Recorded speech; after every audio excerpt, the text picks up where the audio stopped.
1%.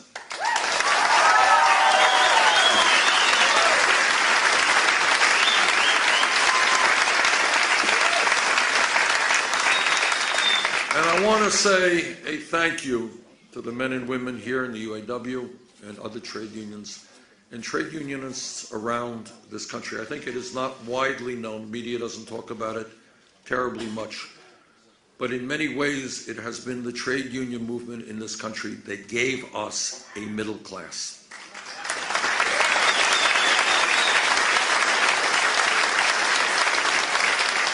And in a sense, what this campaign is about is building on what the union movement has done. You know, 100+ years ago, workers in this country were treated like animals.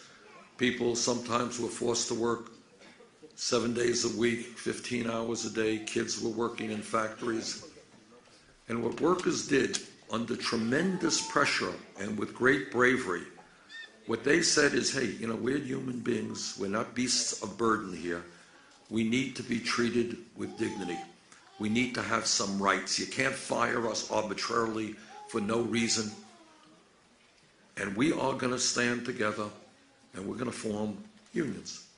And I see this as places named after Walter Reuther, and we all remember that photograph of Reuther being beaten up by goons from Ford, I think it was. But how many workers were beaten, how many workers thrown in jail, fighting to make sure that working people in this country were treated with respect and treated with dignity. Now, I understand that you have a governor here who is trying to destroy the trade union movement. Well, I've got some bad news for him. And that is, if elected President of the United States, we're going to do everything that we can to rebuild the trade union movement in this country.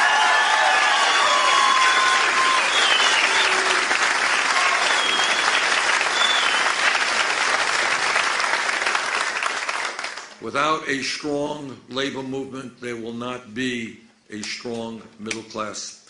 And we're going to pass legislation that will make it easier for workers to join unions. If 50% of the workers in a bargaining unit plus one vote to sign a card to join a union, they will have a union. If a company refuses to negotiate a first contract with that union, that company will be severely penalized.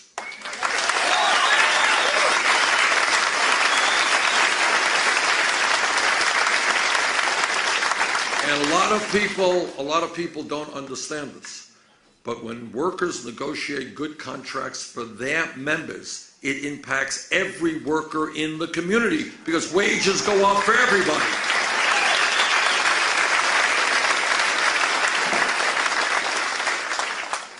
In my 25 years in Congress, I have a 98% AFL-CIO voting record.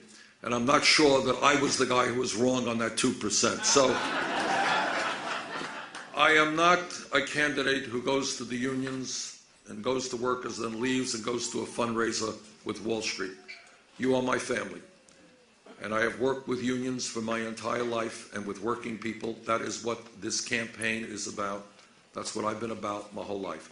So thank you all very much for what you have done in fighting for the rights of working people. There is nothing more important than that.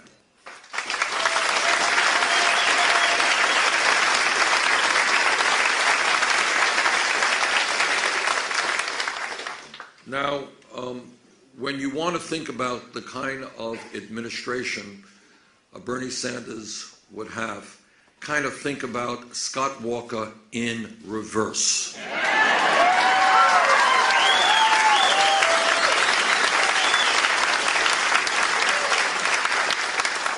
Scott Walker wants to destroy trade unionism. I want to build trade unionism.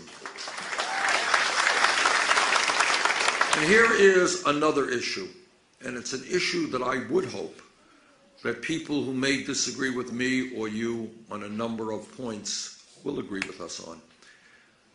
Democracy is not a complicated idea, really is not. Pretty simple idea. And that is, you got to vote, and you got to vote, and you got to vote. And you vote for whoever you want. You want to vote for me, great. You want to vote against me, great. disagree with me, that's okay. That's called democracy. But democracy is not about denying people the right to vote, suppressing the vote. That's not democracy.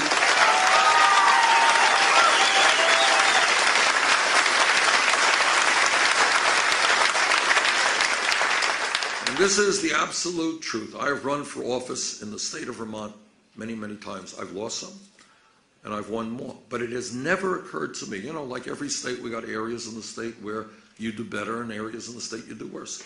It has never occurred to me for 1 second, never mere, that I would try to figure out a way to make it harder for people to vote because they might vote against me.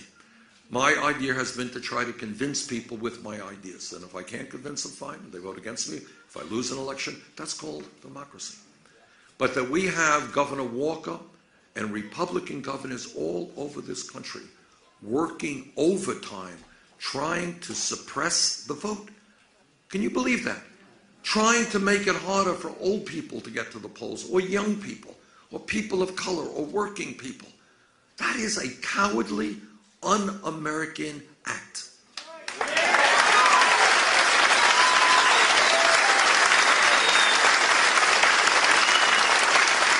I mean, it really is. And I really say to Governor Walker and the many other Republican governors who are trying to suppress the vote, that if you cannot participate, if you're not comfortable participating in free, fair, and open elections, get out of politics, get another job.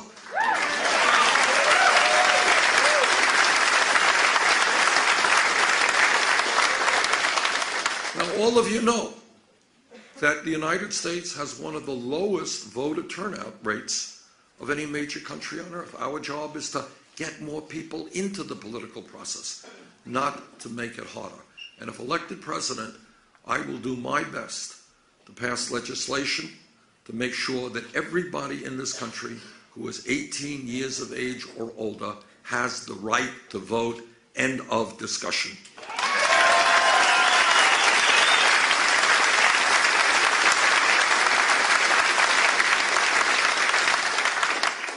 Now, Governor Walker apparently believes that it is a great idea to give tax breaks to large, profitable corporations and to cut education. Well, I believe it is a lot better idea to expand funding for education and demand that large, profitable corporations start paying their fair share of taxes.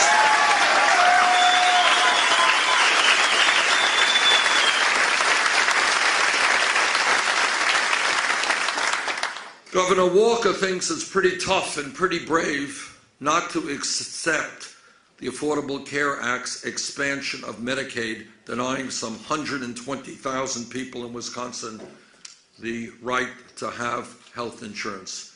I'm not so impressed. I'm not so impressed. You got poor people, some of whom have never had health insurance in their lives, not being able to get the health insurance that the federal government, Congress passed. Some of those people will die because they can't get to a doctor when they should. Others will suffer unnecessarily because they can't get to a doctor. So I would say to Governor Walker and all of those other Republican governors who have rejected the expansion of Medicaid under the Affordable Care Act, get beyond your right-wing ideology and do the human thing, the moral thing, and the right thing. Give people the health insurance that they need.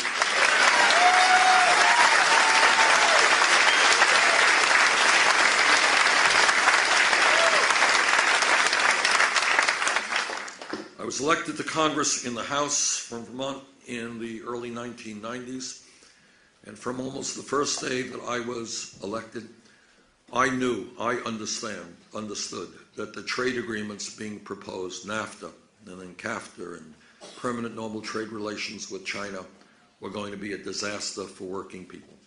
And over those years, I worked very closely with the trade unions, trying to do everything that we could to defeat them. I remember back in the early 1990s being on the picket line in opposition to NAFTA. Now, these trade agreements really are not complicated. You don't need a PhD in economics to figure them out. Number one, they were written by corporate America. to benefit corporate America. And what they are about, very simple. Corporate America sits up there and they say, well, why do I want to pay a worker here in Jamesville or any place else in America a living middle-class wage, 20, 30 bucks an hour, whatever it may be? Why do I want to provide health insurance? Why do I want to obey environmental regulations? Why do I want to have to negotiate with a union? Why do I want to do all of those things when it would be much simpler to shut down here in Jamesville, go to Mexico, go to wherever, and then pay people pennies an hour in another country and then bring my product right back into America? That's what they wanted to do. That was the plan behind these trade agreements, and that is, in fact, exactly what has happened. As a result of NAFTA, as a result of permanent normal trade relations with China and other trade agreements, we have lost millions of decent-paying jobs in this country. Thousands and thousands of corporations have shut their plants down, thrown American workers out on the street, and have gone to low-wage countries. That is not free trade. That is not fair trade. That is not the type of trade policies that we should have or we should continue. If elected President of the United States, we are going to totally transform our trade policies, make them work for working people, not just the CEOs of large corporations.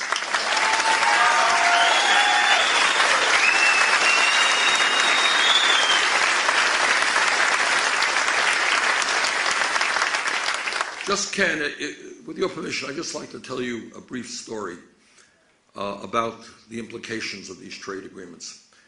Way back in the early 1990s, I went with some other members of Congress to the Maquiladora area in Mexico, which is a special zone established by Mexico to attract foreign corporations, mostly Americans, some Europeans as well.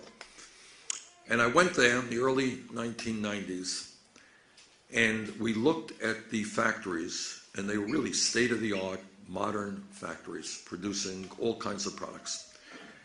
And I said, well, I would like to now meet and go to the homes of the workers who work in the factories. Well, the problem was, and this is 100% true, we couldn't go to the homes of some of the workers because they did not live in homes. They literally lived in cars.